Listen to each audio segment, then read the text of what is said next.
In our morning rounds, there are new health concerns about kids eating too much pizza. It's a $40 billion industry on any given day. 22% of kids ages 6 to 19 are eating pizza. All those slices add up to about 1/4 of their daily calories. A study out this morning in the journal Pediatrics looks at this serious fallout. Our Dr. Narula is with us to bring us all the gory details. Because this is the thing. Anybody that eats pizza, and a lot of us do, know that it's fattening.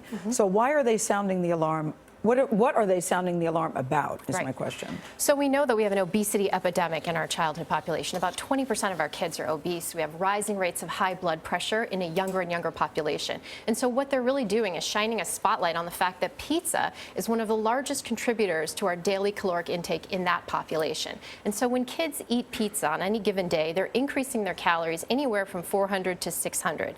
And we know that it's the second largest contributor to total daily calories after desserts. And that's really staggering. I don't think many people think about that.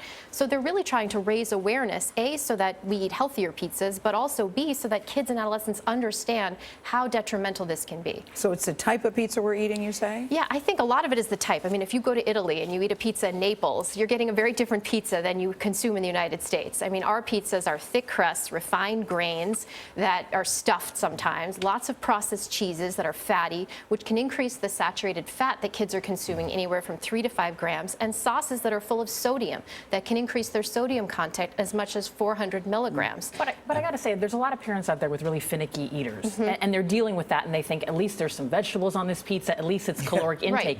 I noticed the numbers, though. It's down 25% in the past decade. So are people scaling back on their own? So it's down in the population that's ages 2 to 11 years old, but actually the curve was flat in adolescents. And when you think about adolescents, this is a population that skips meals, that eats a lot of fast food, that doesn't sit down with the family at dinner time. You can't really monitor what they're doing. I mean, I have a 2.5-year-old, and she's invited to, pizza play dates, and they have pizza at her school functions, but I'm able to sort of monitor her a little bit more and make those healthier choices. But with adolescents, it's much more difficult. There was also a recent study that suggested when you eat is as important as what you eat. Right. So this was a fascinating study. It actually took place in mice, not yet tested in humans. But what they did is they took mice and put them on 4 different diets, all the same amount of calories. And then they had one group of mice eat whenever they wanted during their waking hours. The other groups of mice were restricted in the times they could eat to windows of either 9, 12, or 15 hours. And what they found is that the mice that ate whenever they wanted became obese, and they had more metabolic derangements, whereas the mice that were limited to a 9 or 12-hour window